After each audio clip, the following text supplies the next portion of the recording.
The 12th call rang out while her lungs failed, and her father toasted another woman with champagne. "She's not answering. Trinity's not breathing, and you're still in that hotel?" The nurse's voice broke through the phone like a scream down a dark tunnel. Sirens wailed in the distance. Monitors beeped, then flatlined. Vanessa's hands trembled as she gripped her daughter's arm, warm but barely. Across San Diego, inside a luxury suite at La Jolla Cove, Carter Holmes didn't move. He poured champagne into 2 glasses. His phone vibrated on the table. Call number 12. He let it ring, then turned it face down. His assistant, Elena, laughed softly beside him. Back in the ER, 14-year-old Trinity Carter took her final breath. No father's hand to hold. No goodbye. Just the echo of unanswered calls and a mother screaming into the void. Carter would later tell reporters he'd been in a business meeting.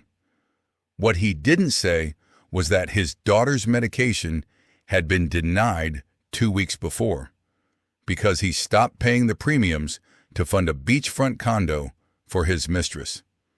But this isn't a story about Carter.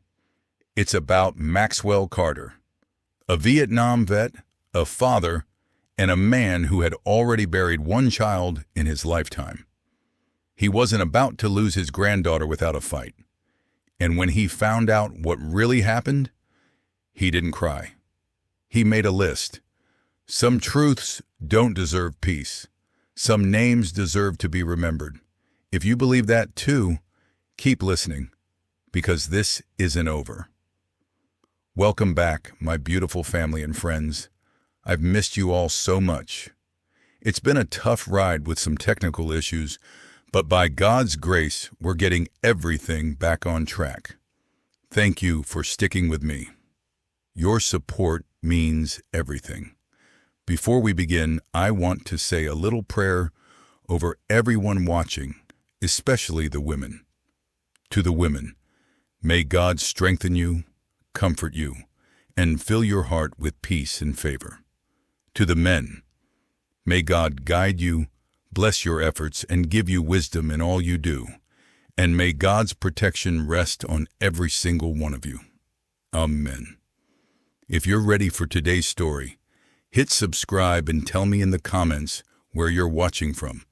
My USA and UK family, I see you. And please watch till the end, because tomorrow I'll be dropping another story you wouldn't want to miss.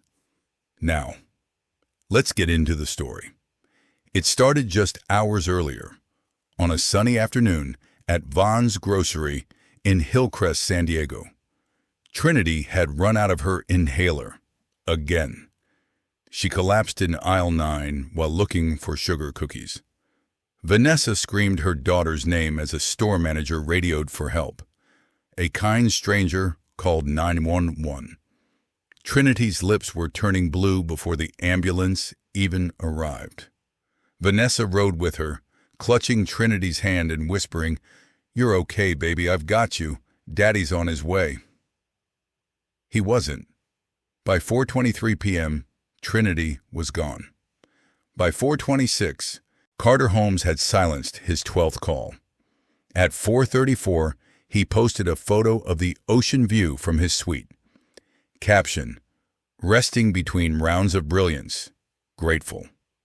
The funeral was held 3 days later, a Tuesday morning thick with gray clouds. Rain threatened, but never fell. The kind of San Diego day that almost dared you to grieve properly. St. Mary's Chapel was full. Trinity's friends, her middle school teachers, Vanessa's co-workers from the hospital, even some of Carter's colleagues from Holmes Tech Defense. At the front sat the casket, white, small, and almost offensively bright. A bouquet of pink peonies lay across it, Trinity's favorite. Vanessa stood still between 2 pillars. Her husband, Carter, impeccably dressed in a black Tom Ford suit, and her father, Maxwell Carter, who wore a wrinkled navy dress coat and eyes that hadn't seen sleep in 3 nights. Maxwell didn't speak. He didn't need to. But Vanessa could feel his quiet rage pulsing beside her.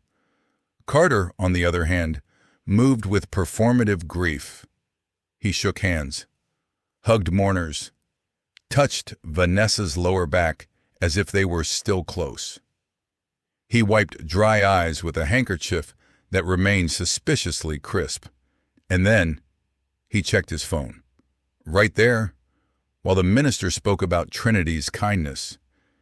He thumbed open the lock screen, read a message. His mouth twitched, almost a smile.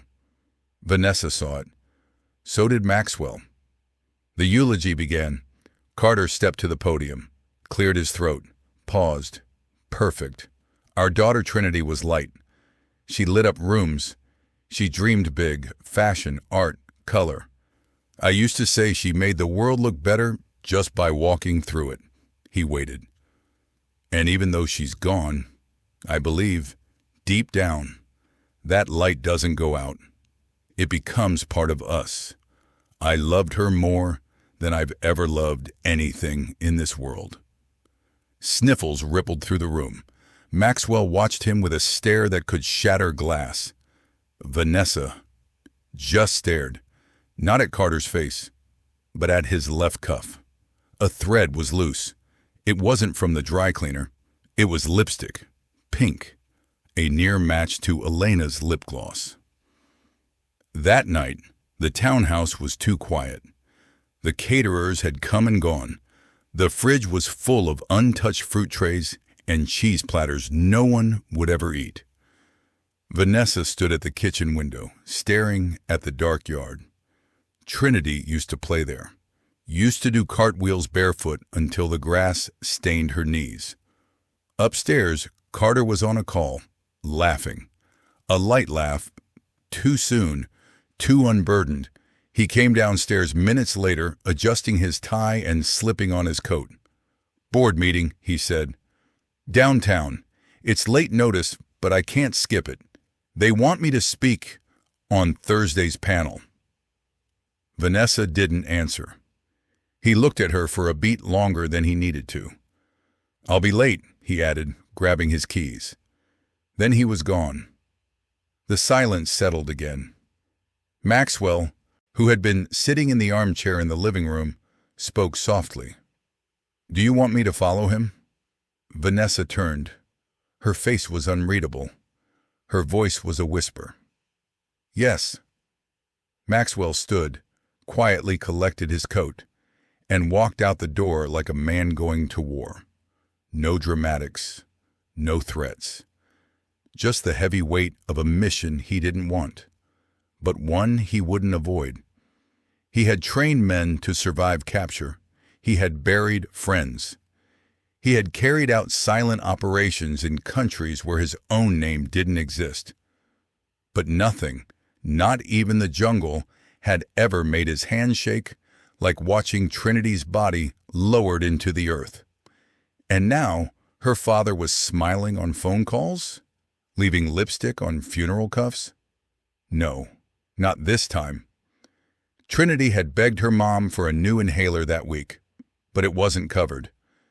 Not because they couldn't afford it, but because someone, her father, chose to stop paying. And her mother had no idea. If that truth makes your chest tighten, even just a little, then you understand. Some stories don't get closure. But this one will. Maxwell tailed Carter's car from the townhouse to the gas lamp quarter. Carter didn't go downtown for a meeting. He went to the Pendry Hotel. Valet parked his car. Carter stepped out, checking his reflection in the window, straightening his jacket. Elena met him at the lobby elevator, tight red dress, 2 high heels. Maxwell took photos from across the street. He didn't flinch. Back at the house, Vanessa sat on Trinity's bed. The unicorn blanket still smelled like her shampoo. She opened Trinity's sketchbook, a new drawing. A cartoon version of Maxwell in a cape holding a golden gavel. Across the bottom, in bold, uneven letters, "Justice Grandpa." Maxwell watched from across the street, the night wrapping downtown San Diego in a hush that felt too calm for what he was about to witness. Carter's black Mercedes eased to a stop in front of the Pendry Hotel. He stepped out like he'd done this 100 times, confident, polished, untouchable. Elena was already waiting. Red dress, hair curled, lips glossed. She kissed his cheek. He didn't flinch. He smiled, wide, relaxed. No trace of the father who just buried his daughter. Maxwell didn't blink as he raised the phone. Click. Carter handing his keys to valet. Click. Elena taking his arm. Click. Both entering the elevator, laughing. Room 1412. That's where they disappear. An hour later, the photos sat between Vanessa and Maxwell on the kitchen table like evidence in a trial they never asked to hold. Vanessa stared at them. No tears, no screaming, just silence. Finally, she whispered, "I knew it." She slid open a drawer and pulled out a folded paper, laid it beside the photos. Pharmacy invoice, denied refill. Plan inactive due to non-payment. Vanessa's voice was hollow. She couldn't get her medication. I had no idea. I thought it was a system glitch. Maxwell's jaw tightened, but he said nothing. Instead, he stood, crossed the room, and picked up his phone. The first number he called hadn't heard from him in 10 years.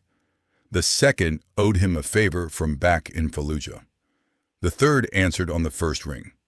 By morning, Maxwell had a name. Elena Cross, age 29, listed as operations consultant on Homestech payroll. But more interesting was the address. A waterfront condo in Little Italy. Paid for by a Shell LLC. Carver Estates, Inc., registered under a burner address Carter once used for offshore contracts.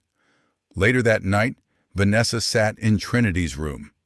The air still smelled faintly of lavender lotion and strawberry shampoo.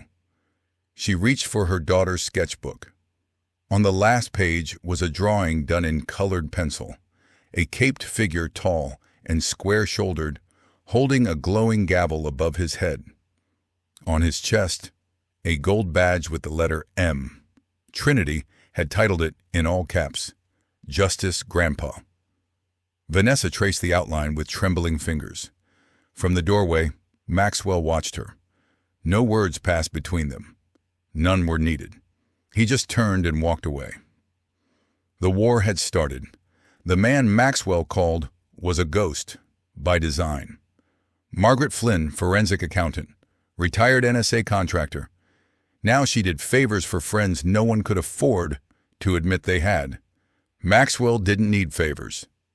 He needed facts. By the next afternoon, Margaret slid a thick envelope across the cafe table in Encinitas. No pleasantries. Just one sentence. He planned this. Vanessa stood in the kitchen, surrounded by coffee that had gone cold and truth that had gone colder. Maxwell opened the envelope. First, bank statements.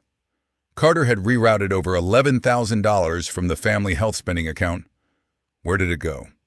Luxury spa visits, Elena's rent, a car lease, all charged under Homestech's wellness budget.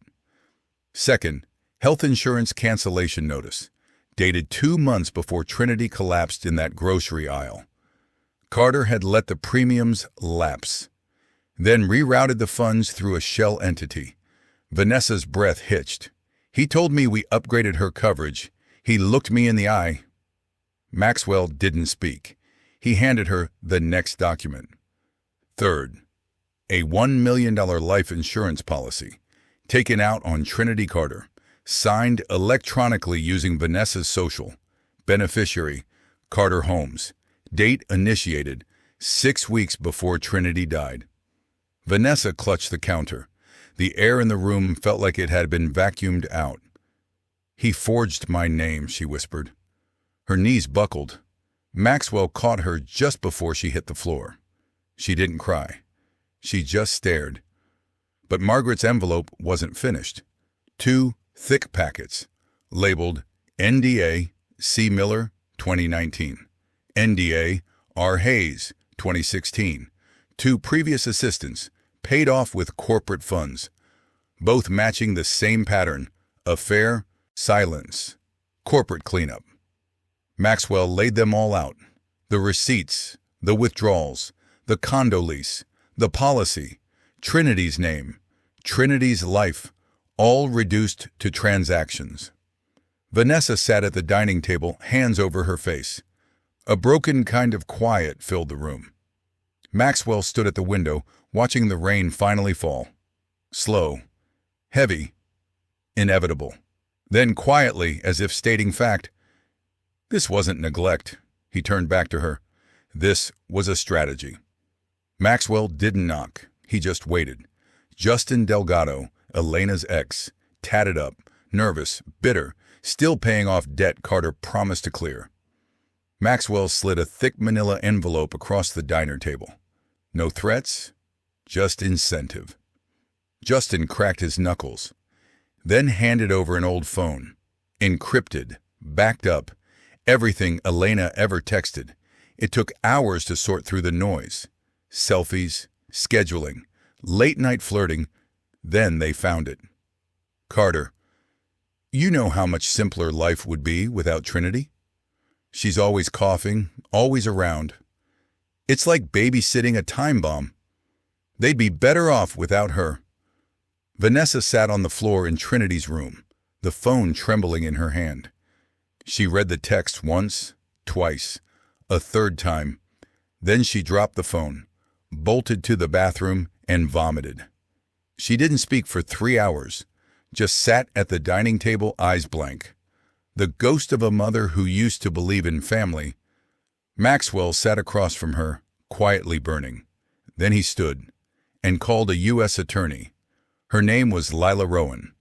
Sharp, respected, retired technically. She owed Maxwell a favor. She didn't ask for details. She just said, "Send everything." That same night, Carter posted a photo on social media, a throwback, Trinity on his shoulders at the beach. Caption, "The light of my life. I'll never stop loving you." He added a black heart emoji. Maxwell logged in under an old account, stared at the image for a full minute, then typed just one word beneath it: liar. He said they'd be better off without her. He meant his own daughter. Her name was Trinity, and she was just 14.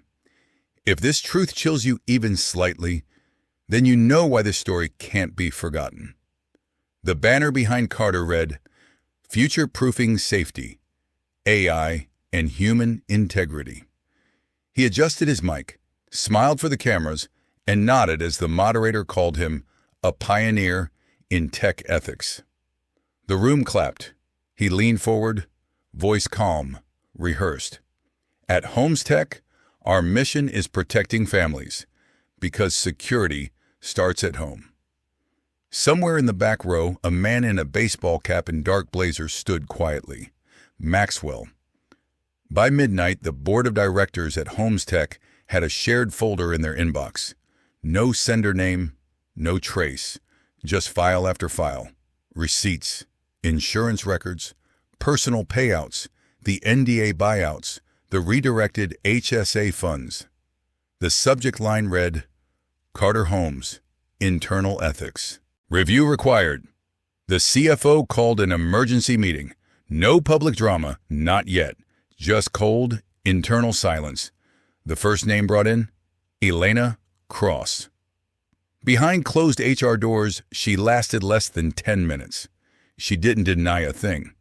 She confessed to the condo, the altered emails, the private plane ride to Cabo, funded by consulting expenses. She even handed over Carter's burner phone, the same one he used to sign Trinity's forged policy. 2 days later, Carter walked into a meeting thinking he was there to prep for a product launch. Instead, he was handed a folder. Insurance fraud, misuse of corporate funds, violation of fiduciary trust. He didn't smile this time. Back at the house, Vanessa checked the mail. Among the sympathy cards and estate forms was one envelope, white, clinical. She opened it. A pharmacy letter.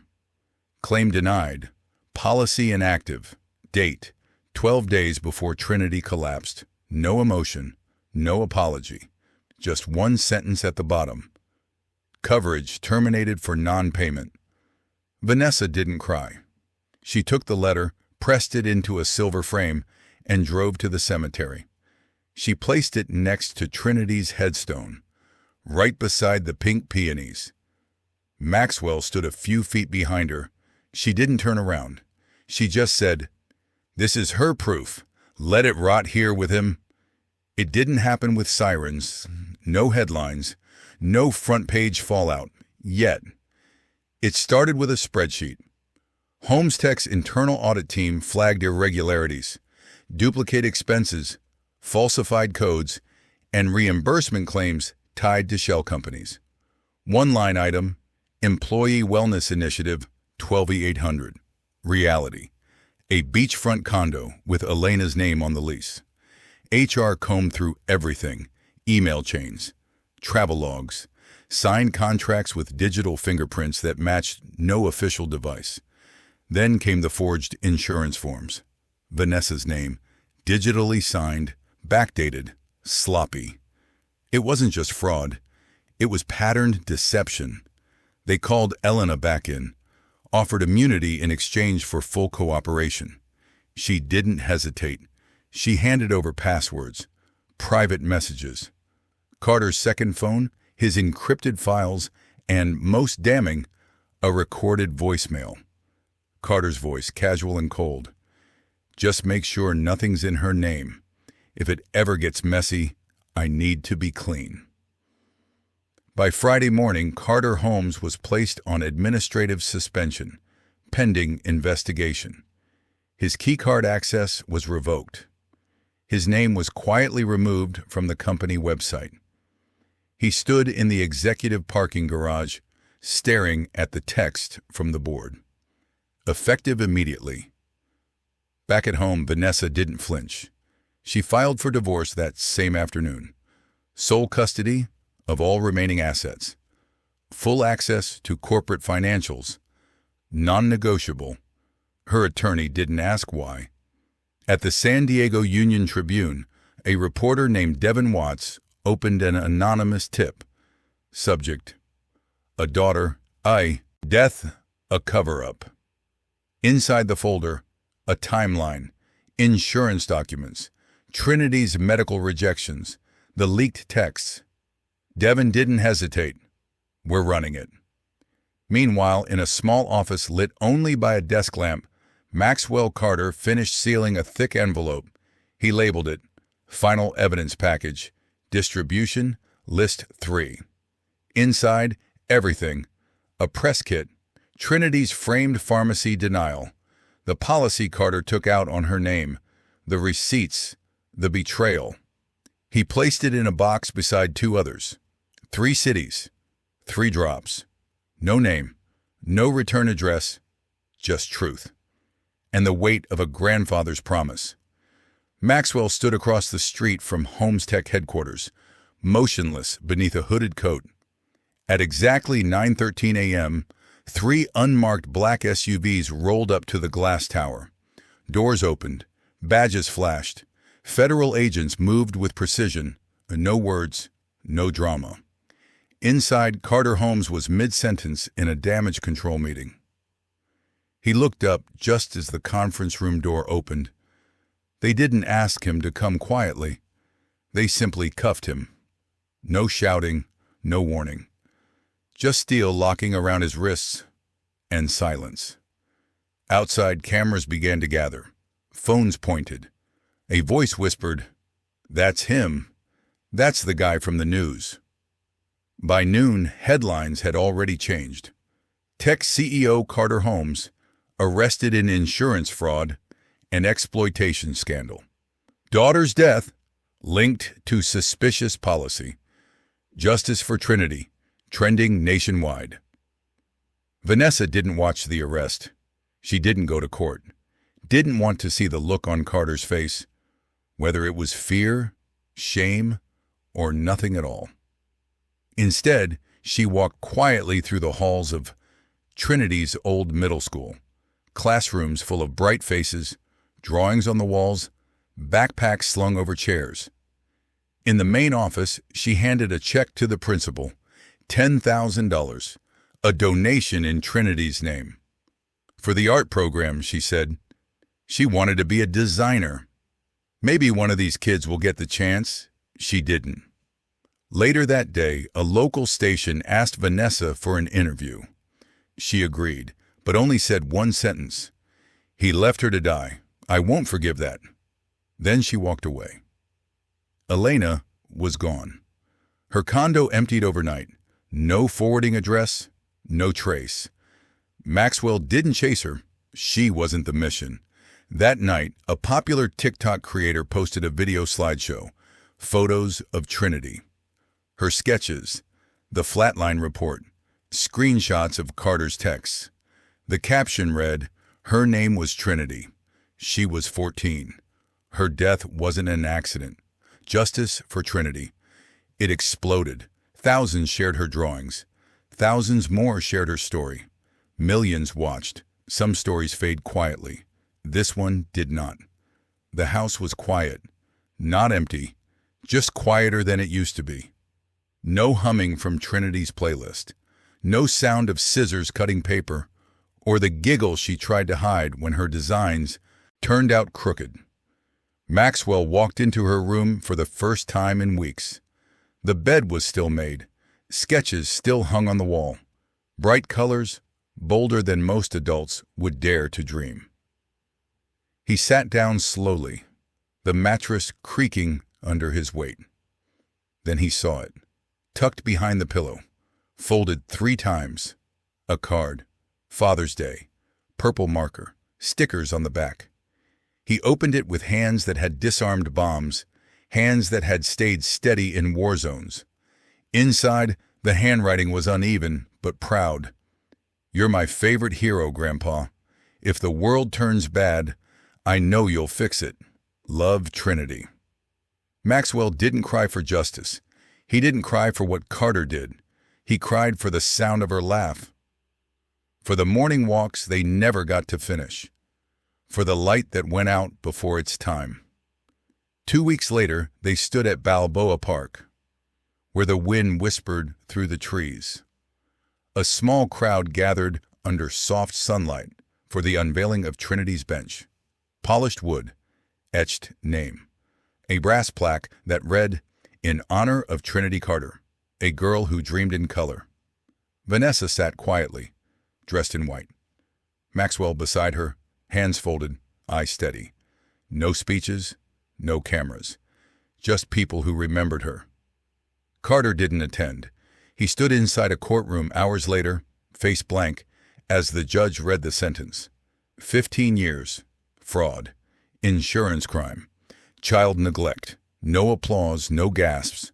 Just a closing of the book. Vanessa didn't speak, but as she passed the courthouse steps, she whispered beneath her breath, "She didn't die for nothing." Maxwell said nothing. He just walked, down the marble steps, into the San Diego sunlight, and away. Her name was Trinity. Her father chose betrayal, but her grandfather chose truth. If you made it this far, do one thing for her, but don't let anyone forget her name. Justice for Trinity. Thank you for watching this story to the end.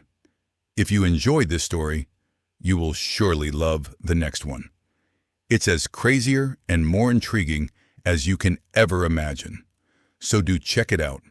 Click on the image showing on your screen right now to watch the next one.